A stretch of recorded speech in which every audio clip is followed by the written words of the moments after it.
Hoy en día el mundo ha ido redefiniendo lo que es el matrimonio. A lo largo de la humanidad, el matrimonio ha sido definido como la unión permanente entre un hombre y una mujer. Digo a lo largo de la humanidad, me refiero que desde un principio siempre el matrimonio ha significado eso prácticamente. En palabras más, palabras menos, palabras sencillas, el matrimonio es eso, una unión permanente entre un hombre y una mujer. Pero apenas hasta algunos años la sociedad ha buscado redefinir lo que es el matrimonio. No solamente la sociedad, no solamente se ha quedado en el punto de que la sociedad lo ha comenzado a ver de otra manera o lo han ido redefiniendo, ¿verdad?, en sus pensamientos o en su manera de expresarlo o de creerlo, sino también a nivel legislación. Ahora el matrimonio no solamente es la unión entre un hombre y una mujer, sino ahora también entre una pareja del mismo sexo. Eso es lo que ha ido redefiniendo el mundo, la sociedad, incluso las leyes. Ahora bien, por otro lado, las personas cada vez se están casando menos y se están divorciando más. O sea que cada vez hay menos matrimonios y también están aplazando, por ejemplo, los jóvenes el tiempo para el casamiento.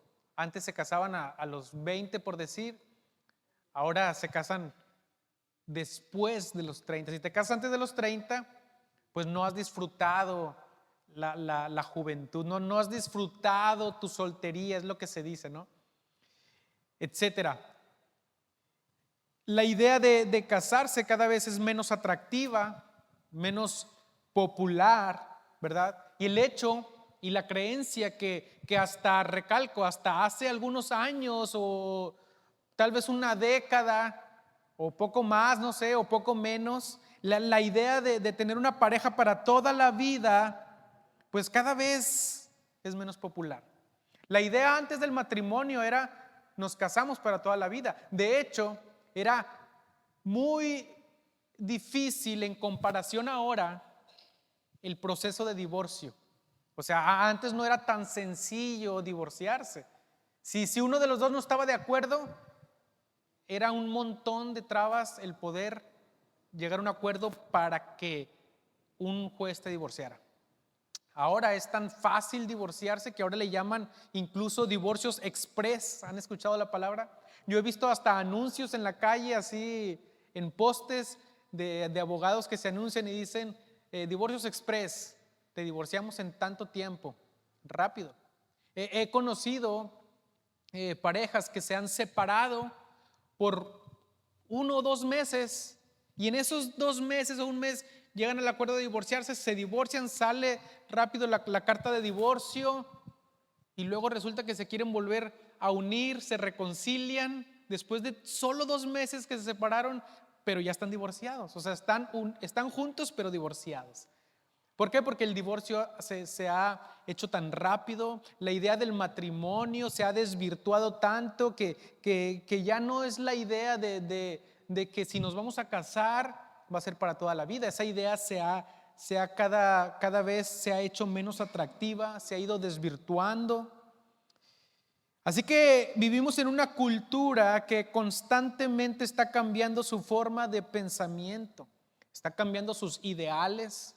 Vivimos en una cultura que están cambiando constantemente su cosmovisión, o sea, su manera de ver el mundo está cambiando y parece que día a día también se ha ido redefiniendo la concepción del bien y del mal. O sea, la manera de cómo se ve el bien y el mal también va cambiando día a día, se está redefiniendo esa idea.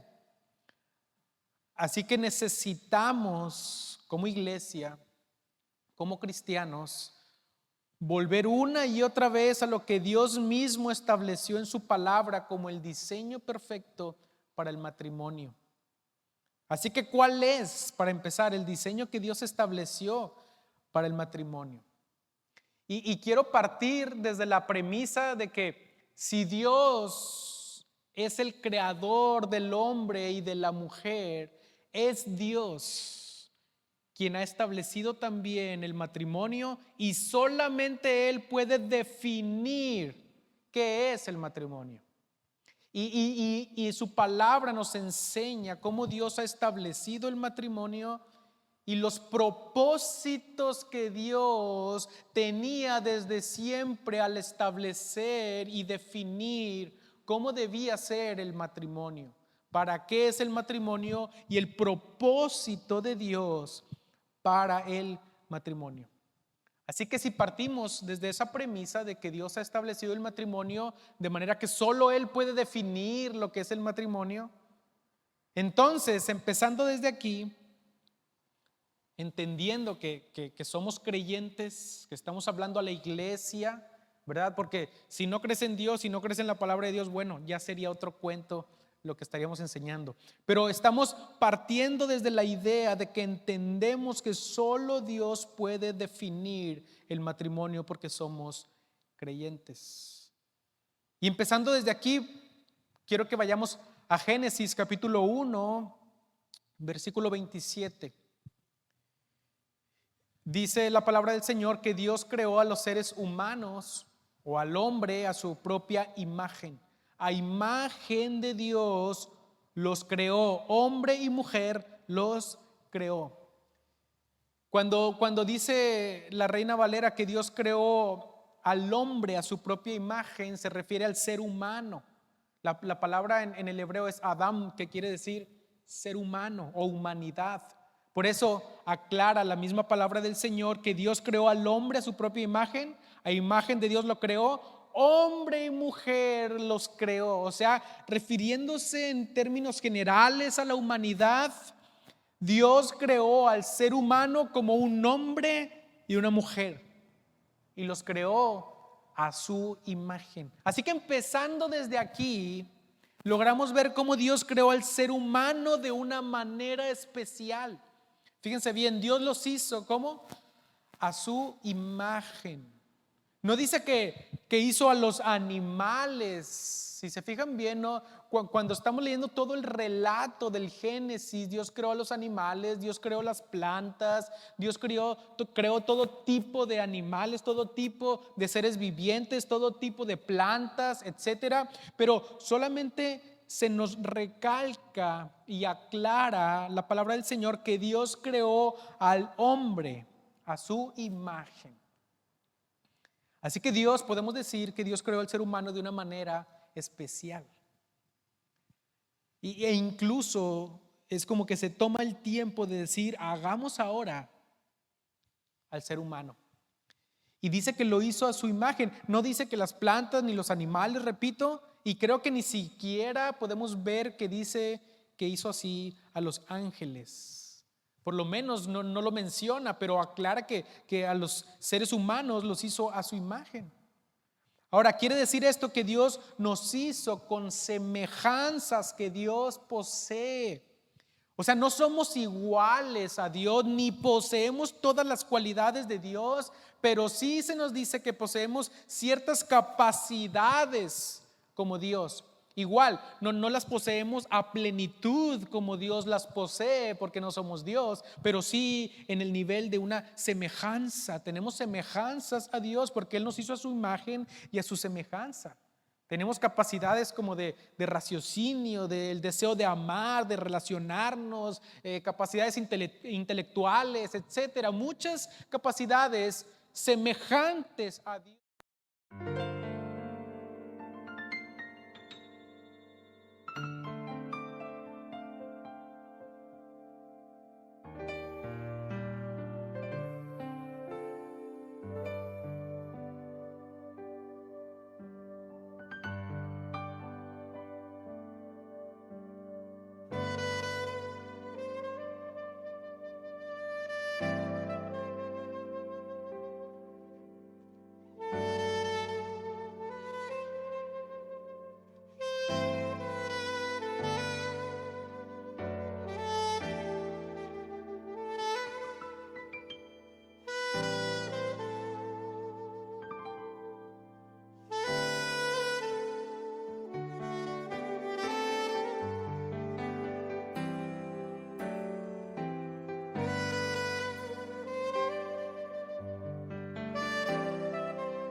27 y el 28 dice que el Señor les dijo: sean fructíferos y multiplíquense y llenen la tierra. Fíjense qué interesante que cuando el Señor ahora ya crea a los dos, al hombre y a la mujer, el primer mandato que les da juntos es: sean fructíferos y multiplíquense. El propósito de Dios era que llenaran, dice, la tierra entera. Porque el propósito de Dios era que la tierra sea llena de su gloria, ¿cierto? Y el hombre y la mujer debían ser o eran incluso la imagen y semejanza de Dios. Tendrían que multiplicarse con hijos hechos a la imagen y semejanza de Dios. Qué interesante que fuéramos el reflejo de la gloria de Dios y que sea llena la tierra de la gloria de Dios. Ahora bien, imagina, si Dios no hubiera hecho diferentes al hombre y la mujer, genética y biológicamente y anatómicamente, simplemente no se hubiera podido cumplir ese mandato del Señor de multiplicarse.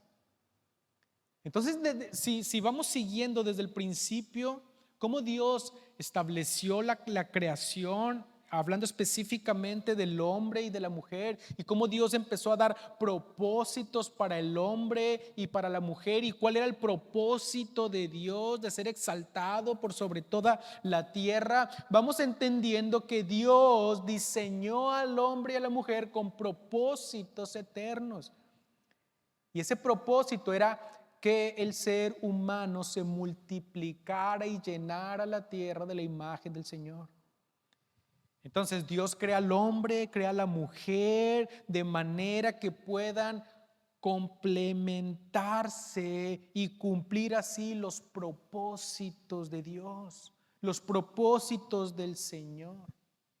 Así que el propósito de multiplicarse estaba en el corazón del Señor. Por eso hace al hombre de una manera y a la mujer de otra manera. Y Génesis nos dice, y cuando los creó le dice: multiplíquense, entonces se unirán el uno al otro y serán una sola carne. Si leemos el capítulo 2 de Génesis, vamos a ver que vuelve a relatar el autor de Génesis la creación del hombre y la mujer, pero de una manera más detallada. O sea, el capítulo 2 de Génesis no es cronológico con el 1, sino que otra vez relata la creación del hombre y la mujer, pero de una manera más detallada. O sea, cómo Dios creó al hombre. Y dice que cuando Dios creó a Adán, Dios le dio la tarea de labrar el huerto. O sea, primero crea a Adán. Veamos en el capítulo 1, Dios crea al hombre y a la mujer. Pero cuando detalla cómo crea Dios al hombre, primero crea al hombre y le da la tarea de labrar el huerto, de incluso llamar a los animales por su nombre. Y Adán estaba cuidando el huerto y poniendo nombre a los animales. Y Adán ve que todos tenían su pareja y no se había hallado una pareja o una ayuda idónea, una pareja ideal para el hombre. O sea, los animales tenían sus parejas. Y entonces Dios ve que el hombre está solo y dice: no es bueno que el hombre esté solo.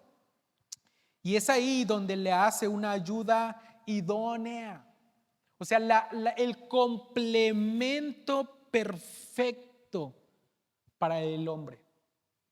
Ahí Dios diseñando el complemento perfecto para el hombre. Y si siguen el relato de Génesis, se van a dar cuenta de que Dios no creó a la mujer del polvo como Adán, ¿verdad? Vemos que Adán es creado del polvo, pero la mujer es creada de la costilla de Adán. Entonces cuando Dios pone a Adán en un sueño profundo y abre ahí la costilla y crea a Eva, cuando Adán se despierta, Adán, yo me imagino, tengo a lo mejor una mente muy imaginativa, pero yo imagino a Adán que despierta emocionado de ver a Eva. Nunca había visto una mujer, no existía una mujer, y Adán se despierta, ve a esa mujer emocionado y exclama estas palabras. Génesis 2:23 dice: esta es ahora hueso de mis huesos y carne de mi carne. Ella será llamada mujer, porque del hombre fue tomada. Por tanto, el hombre dejará a su padre y a su madre y se unirá a su mujer y serán una sola carne. Y es ahí también donde veíamos ahorita en Génesis que el Señor les mandaría que se multiplicaran, que fructificaran, que llenaran la tierra. O sea, Adán vio a la mujer y dijo, es de mí mismo, es como yo, ¿verdad? Sangre de mi sangre, carne de mi carne, perdón, y hueso de mis huesos. Así que el Señor crea a la mujer como el complemento perfecto del hombre, para que juntos puedan hacer lo que el hombre solo no podría. Si Dios tenía el plan de llenar la tierra de la gloria del Señor a través de la humanidad que Él había creado a su imagen y semejanza, el hombre no podía solo. No podía multiplicarse con ningún animal, y de manera que Dios le hace otro ser como Él, pero totalmente diferente anatómicamente, genéticamente, biológicamente diferente a Adán, aunque era la misma especie. ¿Para qué? Para que pudieran cumplir el propósito de Dios. Así que es aquí donde podemos apreciar el diseño de Dios para el matrimonio. Dos personas, fíjense bien, dos personas creadas en igualdad de dignidad a la imagen de Dios. No dice que solo Adán fue creado a la imagen de Dios, sino también Eva, hombre y mujer los creó a imagen y semejanza de Dios, los creó, los ha creado en igualdad de dignidad a la imagen de Dios, pero distintas para que puedan complementarse a la perfección, hechas para unirse y ser una sola carne. Ahora bien, aunque el propósito de Dios era que se multiplicaran, ¿verdad? También Dios nos ha dejado en el matrimonio una ilustración del Evangelio. Dios ha utilizado la imagen del matrimonio para que entendamos también el Evangelio y seamos un reflejo como matrimonios del Evangelio. Así que veamos entonces cómo Dios desde un principio tenía un propósito glorioso en el matrimonio. Dios creó el matrimonio, ¿para qué? Para enseñarnos una realidad aún mucho más grande y gloriosa. Y voy a citar a David Platt en su libro Contracultura, me parece se llama, y dice esta frase, dice: desde que Dios creó el matrimonio, la meta de Dios fue darle al mundo una ilustración del Evangelio. Y yo concuerdo completamente con David Platt. Realmente yo creo que Dios creó el matrimonio y su propósito y la meta de Dios era que el mundo vea reflejado el Evangelio a través del matrimonio. Es por eso que Dios utiliza la ilustración, la imagen del matrimonio para hablar de la relación de Cristo con su iglesia. Por eso dice que Cristo es el esposo, ¿verdad? Y somos la iglesia, la esposa por la cual el Señor ha de venir. Mira, ¿qué dice Efesios?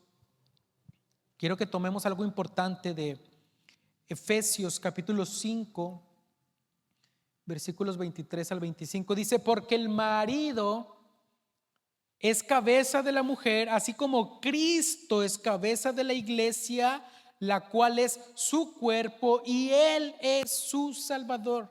Así que como la iglesia está sujeta a Cristo, así también las casadas lo estén a sus maridos en todo. Maridos, amad a vuestras mujeres, así como Cristo amó a la iglesia y se entregó a sí mismo por ella. Qué interesante lo que está diciendo Pablo en este pasaje.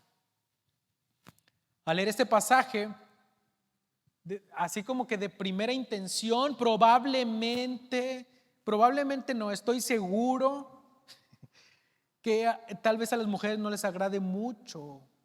Así cuando lo leemos, ¿cómo que hay que sujetarnos? Pero es necesario ver detenidamente lo que el Señor nos enseña a través del Evangelio en el matrimonio y por qué Dios ha establecido esos roles en el matrimonio de manera, hermanos, que podamos ver el Evangelio en el matrimonio. Dice Pablo, el marido es la cabeza de la esposa, pero aclara algo, así como Cristo lo es de la iglesia. Ahora vemos que dice que Cristo amó tanto a la iglesia que se entregó por ella. Y eso nos enseña que Cristo tuvo que entregarse por completo por su iglesia, dejándolo todo por ella. Dice, maridos, amad a vuestras esposas, así como Cristo amó a la iglesia y se entregó. Ahora la pregunta es, ¿cómo es que Cristo se entregó? ¿De qué manera Cristo se entregó? ¿De qué manera Cristo se entregó? Entregando su vida por la iglesia. Ahí está lo interesante. El diseño de Dios para el esposo es que sea la cabeza, y eso quiere decir que debe darlo todo en beneficio de su esposa. De manera que el amor del esposo por su esposa debe de ser el amor, hermanos, el amor del marido por su esposa debe de ser el reflejo para el mundo del amor de Cristo por su iglesia. A ver, yo tendría que preguntar entonces, más bien, tendríamos que preguntarnos, ¿estaré yo como esposo mostrando el amor de Cristo por su iglesia a través de cómo yo amo y me entrego por mi esposa? Porque así como Cristo es cabeza de la iglesia, de esa misma manera el hombre debe ser cabeza de su esposa. De manera que podamos, hermanos, reflejar al mundo el amor de Cristo por su iglesia cuando nosotros amemos a nuestra esposa y demos todo en beneficio de nuestra esposa. Ahora, de igual manera, la esposa debe someterse en todo a su esposo, así como la iglesia se somete a Cristo. De manera que cuando en el mundo nuestras amistades, mujeres, sus amistades, vean tu relación con tu esposo, puedan entender la relación de Cristo con su iglesia. Pueda ser un testimonio viviente de cómo la iglesia se somete a Cristo y cómo Cristo se sometió al Padre de tal manera que se entregó por la humanidad. Ahora, esa palabra sumisión es una palabra no muy agradable. Pero es una palabra que no es agradable porque el mundo le ha dado un contexto negativo. A nadie les gusta someterse. No nos gusta someternos desde niños, no nos gusta someternos a nuestros padres. De jóvenes no nos gusta tampoco someternos a nuestros maestros.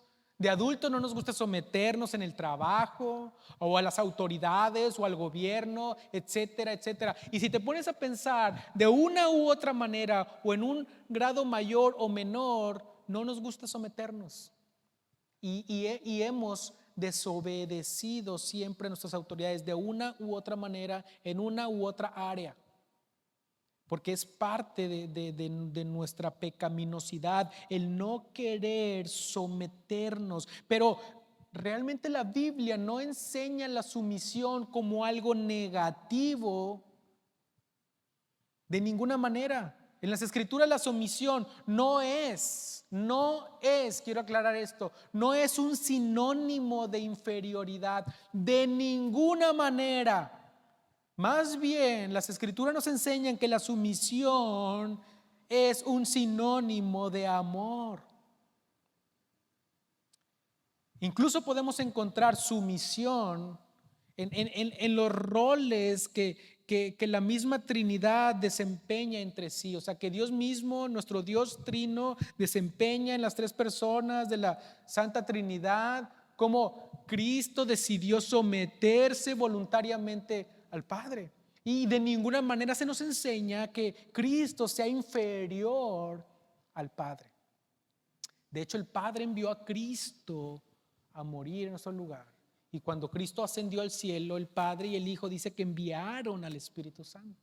Y de ninguna manera está hablando de que alguien es superior a otro, pero vemos, ¿verdad?, en las Escrituras que el Hijo se somete al Padre para cumplir la voluntad del Padre. ¿Por qué? Por amor al Padre y por amor a nosotros. Cuando vemos que se nos pide que nos sometamos los unos a los otros como creyentes y que nos sometamos a Dios, está hablando de que lo hagamos en amor. Asimismo se le pide que la mujer se someta al hombre porque Dios ha establecido roles para el buen funcionamiento del matrimonio. Vemos que según Corintios, ¿verdad?, Pablo a los Corintios dice que el hombre es cabeza de la mujer y Dios la cabeza de Cristo. Fíjense, 1 Corintios 11:3 dice: pero quiero que sepáis que Cristo es la cabeza de todo varón y el varón es la cabeza de la mujer y Dios la cabeza de Cristo. O sea, no es que el Padre sea superior a Cristo, pero es la cabeza de Cristo. De manera que no es que el hombre sea superior a la mujer, pero es la cabeza de la mujer. Así que lo que vemos no es una superioridad de alguien sobre el otro, sino una sumisión voluntaria en el contexto de una relación íntima. Así que la iglesia se somete a Cristo porque Cristo la ama y la cuida y se ha entregado por ella. Así que observemos cómo Dios ha diseñado el matrimonio para que podamos mostrar al mundo la relación de Dios con la iglesia. A ver, hermanos, debemos estar preguntándonos si en nuestro matrimonio realmente estamos reflejando el evangelio. Esposos, ¿cómo estamos amando a nuestras esposas? ¿Estamos siendo o sometiendo por la fuerza a nuestras esposas? ¿O estamos siendo la cabeza amorosa que cuida, que ama, que protege, que guía a sus esposas, de manera que podamos ser un reflejo de cómo Cristo se ha entregado por su iglesia?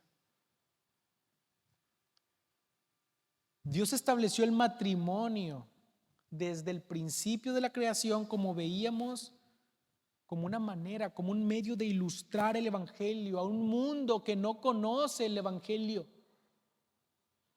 ¿Cómo podemos mostrar al mundo el evangelio con nuestro matrimonio? Esa sería la pregunta, que como matrimonio podamos mostrar al mundo el evangelio, al mundo que no conoce el evangelio, al mundo que está expectante. Y si pudieran conocer a Dios, que pudieran verlo reflejado en nuestras vidas, en nuestros matrimonios. Cómo vivimos con nuestra esposa, esposas cómo viven con su esposo. De manera que el matrimonio estará siendo un reflejo del evangelio, mostrando que Cristo fue a la cruz entregándose por completo, muriendo por los pecadores, ofreciéndole salvación y vida eterna en todo aquel que se somete a Él. El pecador que se somete a Cristo recibe perdón. Pero ¿cómo podemos mostrar que realmente el pecador puede someterse a Dios? Si ven en nuestro matrimonio rebeldía. ¿Cómo podemos mostrar ante el mundo que Dios ama a los pecadores, de tal manera que se entregó a ellos, amándolos, entregando su vida por ellos. Si no somos capaces de amar a nuestra mujer, si no somos capaces de cuidar, de proteger, de guiar a nuestra mujer, ¿cómo podemos decirle al mundo que Dios se entregó por mí? Mira, Dios se entregó por mí, me amó tanto que entregó todo por mí, que Cristo murió en la cruz por mí, pero luego ven que yo no amo a mi esposa, que yo golpeo a mi esposa, que no respeto, que no cuido. ¿Cómo pueden ver que el mensaje del evangelio es verdadero cuando yo les hablo de un Cristo que murió por mí, que se entregó por mí, que soy pecador, pero yo no soy capaz de amar a mi esposa? Y la Biblia dice que la iglesia es la esposa de Cristo. De manera que a veces vivimos un matrimonio distorsionado. En Génesis 3, después de que Dios dio esa instrucción, que Dios dio la instrucción al hombre de no comer del árbol del bien y del mal, ¿verdad? Dice que la serpiente entabló una conversación con Eva para tentarla y que el hombre no hizo nada. A mí me da la idea de que cuando está relatando Génesis 3, que Eva comió y luego dio a su marido, a mí me da la impresión de que Adán estaba ahí todo el tiempo al lado de la mujer y no hizo nada. Si lean el relato, y está diciendo que la serpiente entabló esa conversación y la engañó, y la mujer vio que el árbol era deseable y bueno para comer y dio a su marido. Y Adán comió. Así que de manera que yo puedo ver al menos que el hombre no hace nada por proteger a su mujer, no la protege de la tentación, solo está ahí en silencio, pero después la culpa. De hecho, cuando Dios les llama, Dios llama al hombre. No llama a Eva, dice que Dios llamó al hombre y les dijo, a ver qué está pasando. Y ahí fue cuando Adán dice, la mujer que tú me diste. Bueno, culpa a la mujer y culpa a Dios. No dice yo la regué, no la cuidé, no la instruí bien, no le enseñé bien los mandamientos que tú nos diste de no comer del árbol, no hice que ella obedeciera el camino.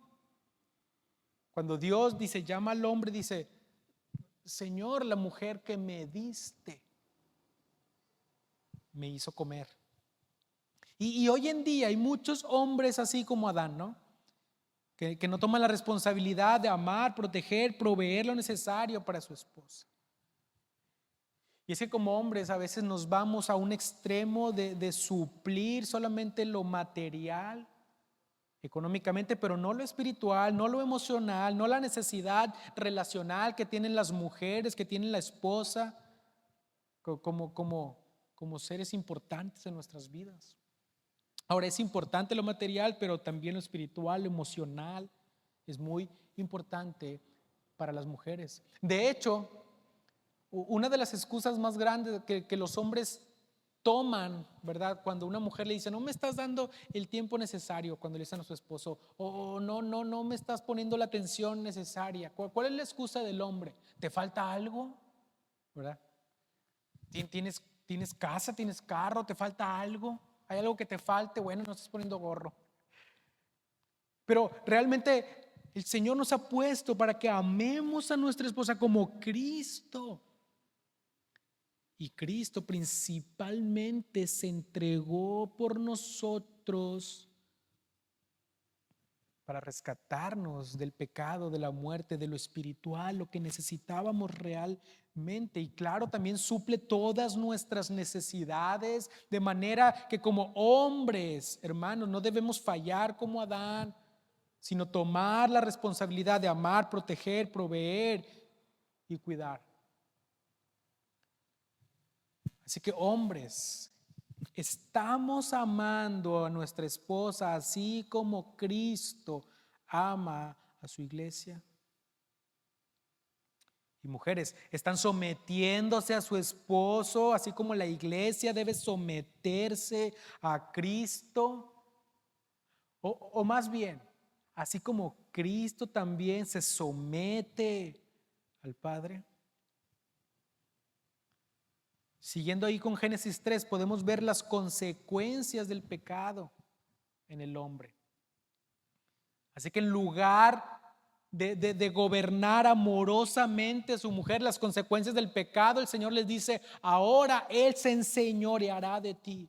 Tu deseo va a ser para el hombre, tu voluntad va a ser para el hombre, pero Él se va a enseñorear de ti como consecuencias del pecado. Y vemos que realmente es lo que sucede en los matrimonios. Hay pleitos, hay problemas, luchas de egos entre los dos, porque ni la mujer quiere someterse, ni el hombre quiere amar, cuidar y respetar a la mujer, hacerlo amorosamente, sacrificadamente o sacrificialmente.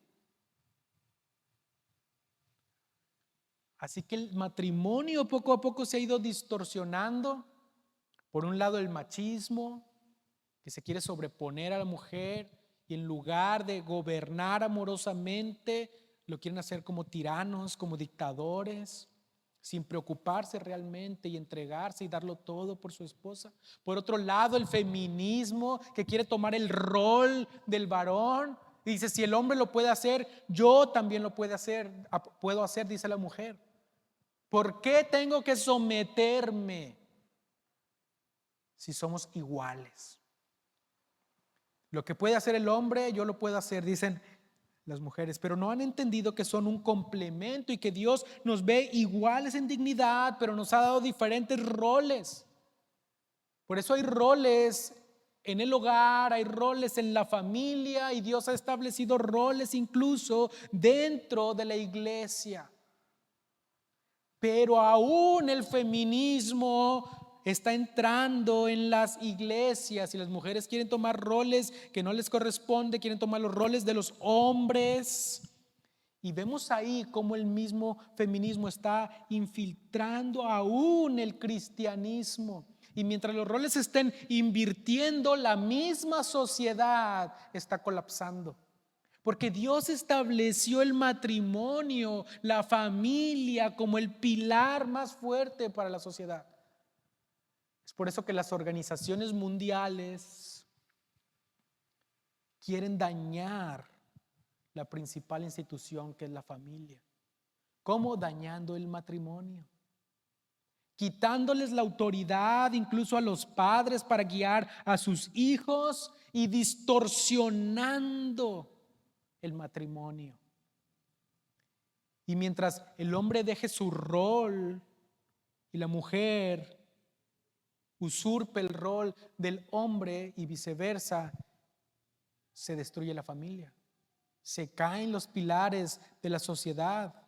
Así que podemos ver cómo desde el principio Satanás entendía la importancia del matrimonio. ¿Qué fue lo primero que atacó?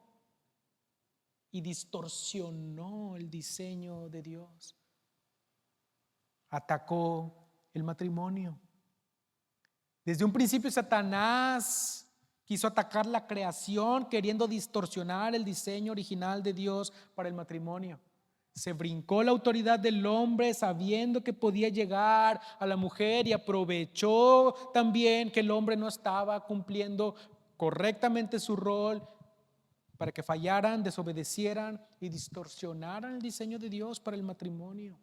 Si lo vemos desde el principio, hermanos, es algo que sí ha seguido avanzando a través de los siglos hasta llegar a lo que estamos viendo hoy en día. Y si la iglesia sigue suave, sigue dormida y siguen poco a poco aceptando que los roles se inviertan, que la mujer tome roles que no le pertenecen y que el hombre por comodidad lo acepte, entonces, hermanos, los pilares de la sociedad seguirán derrumbándose. Ahora vemos iglesias Suena feo, pero incluso el pastor lo veíamos, que el pastor lo enseñaba el domingo pasado, iglesias nombrando incluso ministros homosexuales, y no solamente homosexuales, sino creo que vamos a llegar al momento de que pues pongan ministros transgéneros, etcétera. O que en las iglesias se empiece a enseñar las ideologías de género pervertidas. Porque la iglesia, hermanos, no puede dejar que el diseño de Dios para el matrimonio se distorsione. Y todo empieza con algo bien sencillo, con algo que parece piadoso, con algo que parece noble, como el hecho de hay que darle dignidad a las mujeres. Hermanos, es que el evangelio es lo que más da dignidad a las mujeres. Es Dios quien más les da dignidad. Pero la dignidad nada tiene que ver con el sometimiento, con los roles que Dios ha establecido en la familia y en el matrimonio. Eso no tiene nada que ver. Dios le ha dado la misma dignidad, el mismo valor al hombre y a la mujer, haciéndolos a los dos a su imagen y semejanza. Pero Dios ha dado y ha puesto roles para que funcionen correctamente y podamos glorificar al Señor. Pero el feminismo ha querido hacernos creer que el evangelio no dignifica a la mujer. Es mentira. Porque la sumisión nada tiene que ver con inferioridad, sino más bien es un acto de amor. Así como Cristo se sometió al Padre, hermanos, la mujer puede someterse al marido, no porque sea inferior, sino porque juntos pueden hacer el complemento perfecto para cumplir el propósito de Dios para el matrimonio y la familia. Así que casados, oren al Señor, oremos al Señor para que nuestro matrimonio sea un reflejo del evangelio en un mundo que no conoce el evangelio. Hoy en día ya muchos no quieren casarse, pero la Biblia anima a los solteros a que se casen. Y piensen en esto, solteros. Piensen en que pueden reflejar el evangelio a través de sus matrimonios y así dar gloria y honra a Dios. Esposos, amen a sus esposas, den todo por ellas, entréguense por ellas, protéjanlas, de manera que el mundo pueda ver un reflejo de Cristo, quien se entregó dando su vida en rescate por muchos. Esposas, amen a sus maridos, sométanse a ellos, confiando que ellos las aman y que toda decisión en sus vidas es con el propósito de protegerlas, de amarlas. Sométanse a ellos en todo con amor, mostrando al mundo cómo la iglesia se somete a Cristo, porque Cristo la ama y la cuida y se entrega por ella.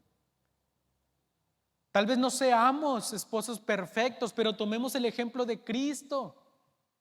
Esposos, podemos tomar el ejemplo perfecto de Cristo, cómo se entregó por su iglesia, dejándolo todo. Esposas, pueden tomar el ejemplo de Cristo, de cómo Cristo se sometió al Padre por completo y su obediencia. Hermanas, su obediencia lo llevó a una muerte y muerte de cruz. Así que es Cristo el perfecto ejemplo tanto para los esposos como para las esposas. Esposos, porque Él se entregó dándolo todo por una esposa imperfecta. Y esposas, es Cristo tu ejemplo perfecto porque Él se sometió al Padre en todo, incluso hasta la muerte, por amor a Él y por amor a nosotros. Así que matrimonios, busquemos ser un reflejo al mundo del evangelio a través de nuestras vidas, a través de nuestro matrimonio, y no dejemos que el mundo distorsione lo que Dios ha definido como correcto, como familia, como matrimonio. Amemos a nuestras esposas, esposas amen a su esposo y glorifiquen al Señor en sus vidas. Amén. Vamos a ponernos en pie en esta noche para poder orar. y también dar tiempo a lo que resta de la reunión. Oremos, hermanos. Señor, te damos tantas gracias por tu misericordia, por tu perdón, por tu favor.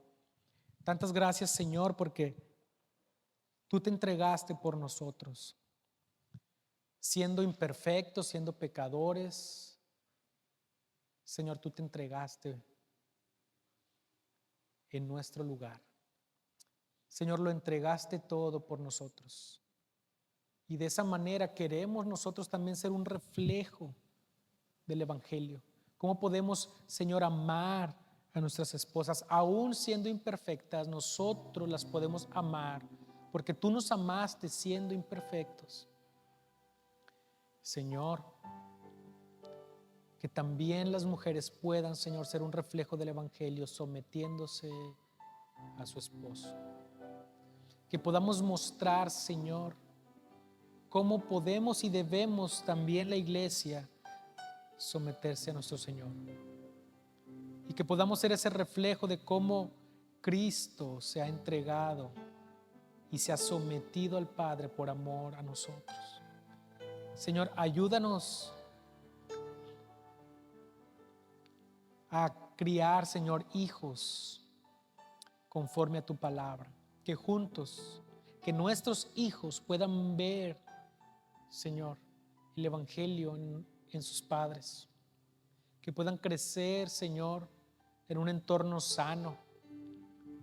Que puedan ver el ejemplo día a día del Evangelio en sus vidas, para que cuando crezcan tengan el deseo, el anhelo también de formar familias de acuerdo a tu palabra.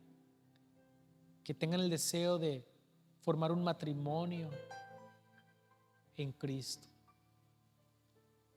Que puedan, Señor, ver tu amor reflejado en sus padres. Y que nosotros como padres, Señor, tengamos la iniciativa, Señor, de guiar a nuestros hijos por tu camino, para que esta sociedad no los corrompa, para que como matrimonio, Señor, le demos el amor, la guianza necesaria para guiarlos completamente en tu camino, y cuando ellos crezcan no se aparten del Evangelio y puedan, Señor, siempre tener en sus mentes y en su corazón el reflejo de cómo es un matrimonio, para que cuando crezcan, Señor, quieran formar igualmente un matrimonio de esa manera. Señor, que esa responsabilidad que has puesto en nuestras vidas, Señor, podamos utilizarla para tu gloria y para tu honra. Ayúdanos, Señor, que en nuestra imperfección podamos, Señor, ser un reflejo de tu amor. Podamos ser un reflejo del Evangelio, Señor. Que aunque no somos perfectos, Señor, estamos buscando agradarte, honrarte, llevar toda gloria y honra a ti, Señor. Permítenos, Señor, vivir solamente para ti. En nuestra vida personal, en nuestra vida matrimonial, en nuestra vida como familia, Señor, podamos glorificarte. Que en medio de un mundo, Señor, que cada día está redefiniendo, Señor, los conceptos de matrimonio, nosotros podamos mantenernos firmes, Señor, en lo que tú, Señor, has definido como lo que es la familia, como lo que es el matrimonio, como lo que debe ser el hombre y la mujer. Señor, que en medio de una cultura que se está desviando, Señor, nosotros como iglesia podamos mantenernos firmes. Porque si la iglesia, Señor, se desvía, Señor, no hay nadie más que sostenga la verdad.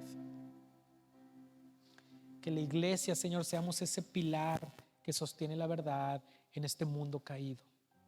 Que podamos ser luz en medio de las tinieblas, sal para este mundo que se está pudriendo y luz para este mundo que está en oscuridad. Señor, que tu iglesia permanezca firme, que siempre esté ese remanente firme, Señor, que no se ha de desviar, que no se ha de mezclar con las tinieblas, que no, Señor, que no se ha de mezclar, Señor, con lo incorrecto, que podamos mantenernos firmes en tu palabra, en el nombre poderoso de Cristo Jesús. Amén.